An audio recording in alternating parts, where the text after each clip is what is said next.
Volám sa Mirka a som mamičkou takmer 9-ročných chalanov Sebastiana a Adriana, ktorí majú diagnózu detská mozgová obrna, spastická kvadruparéza a taktiež mentálnu retardáciu stredne ťažkého stupňa. S užívaním preparátu Reconvel sme začali pred 2 rokmi. Chalani ich neužívajú teda nepretržite, sú tam aj kratšie prestávky, ale ten celok to sú už 2 roky. Prvé zmeny teda nastali po 3 mesiacoch užívania preparátov. Samozrejme u chalanov tie zmeny prichádzali postupne. Pre mňa bolo veľmi dôležité aj to, že keď sme mali pauzu medzi terapiami z dôvodu teda, či už to bolo tých finančných, tak nenastal nejaký zvrat a keď sme opäť začali po nejakom období užívať preparáty, tak vlastne ten progres len pokračoval a nemuseli sme začínať od začiatku.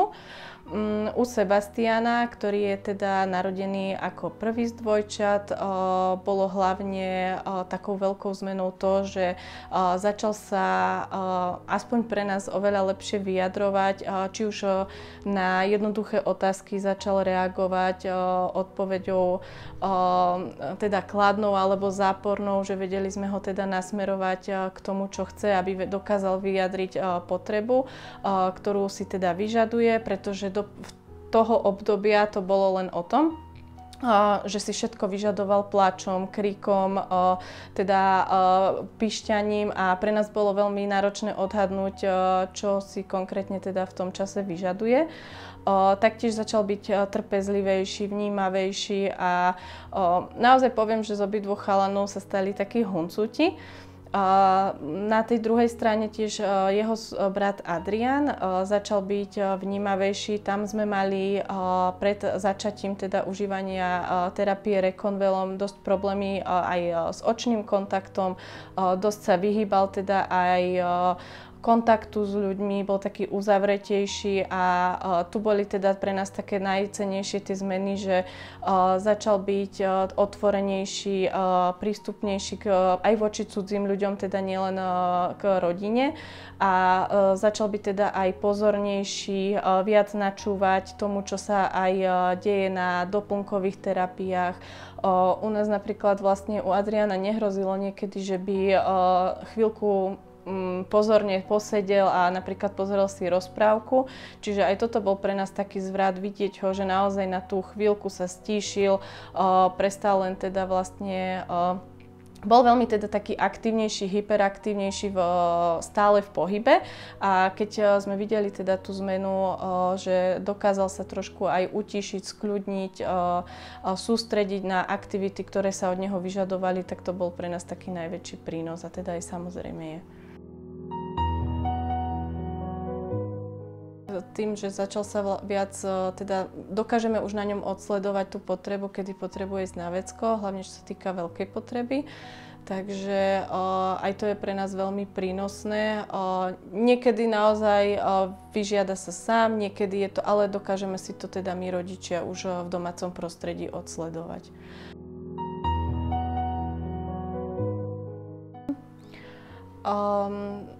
Predtým, ako sme sa rozhodli s užívaním preparátov, ako som už spomínala, bolo to veľmi náročný proces rozhodovania, nakoľko veľmi dôležitou súčasťou teda terapii je stále pre chlapcov fyzioterapia a ostatné doplnkové terapie, čiže pre nás to bol ďalší náklad navyše. Tak práve preto bolo to rozhodovanie taký zdĺhavý proces pre nás, ale rozhodli sme sa tomu dať šancu.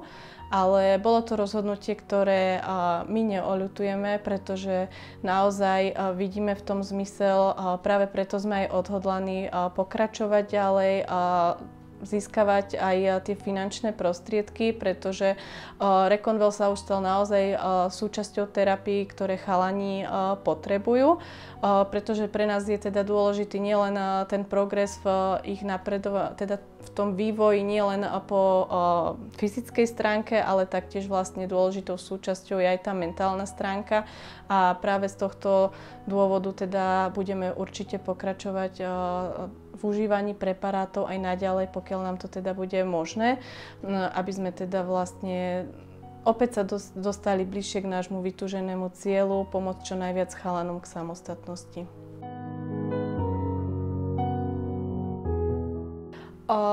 Viem veľmi dobre pochopiť rodičov, ktorí váhajú nad touto cestou, pretože sme si tým sami prešli, avšak naozaj odporúčam konzultáciu, vlastne čo sa týka zdravotného stavu. Je to veľmi kvalitné poradenstvo. My sme si niekoľkokrát všetko prechádzali, či už s pani primárkou, takisto vlastne aj s pánom Čižmárom. Všetko nám bolo veľmi dobre vysvetlené a naozaj už len odporúčam ísť do toho a každý sa presvedčí potom na svojej vlastnej teda situácii aj u svojho vlastného dieťatka, že táto terapia dáva zmysel. Z vlastnej skúsenosti môžeme teda odporučiť, že výsledky sa teda nedostavia okamžite. My sme si naozaj nechali poradiť tým, že už roky vlastne makáme s chalanmi na zlepšovanie zdravotného stavu, tak už tam vlastne sme dostatočne trpezliví a počkali sme si aj na tieto výsledky. Hneď na začiatku nám bolo povedané, že výsledky sa dostavia po dlhšom užívaní preparátov, že treba tomu dať šancu minimálne tých 4 až 6 mesiacov a ako aj sama môžem potvrdiť, tak až po takomto intenzívnejšom užívaní sa tie výsledky dostavia.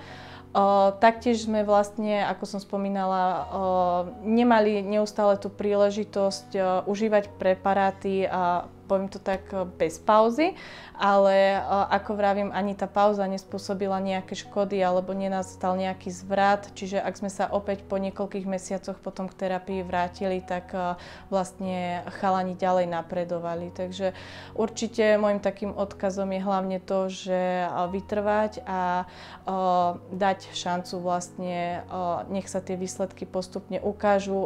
Každé dieťatko je individuálne, ja mám dvojičky a viem odsledovať, že u každého aj ten progres nastal v iný čas, iné zmeny sa diali počas užívania preparátov, takže to už je potom len vlastne na každom dieťatku, aký čas si teda vyžiada tá konkrétna zmena.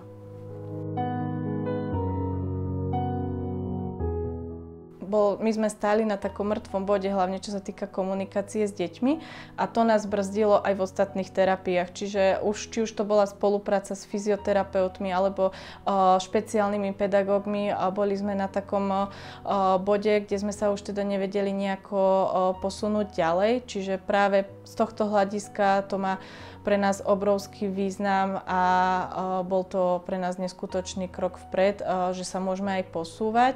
Aj napriek tomu, že chalani už majú 8 rokov, teda sú krátko pred dovršením 9. roku, tak začali nám teraz robiť výraznejšie pokroky, čo je teda pre nás takým vlastne najlepším výsledkom, ktorý by som povedala, že teda na nezaplatenie.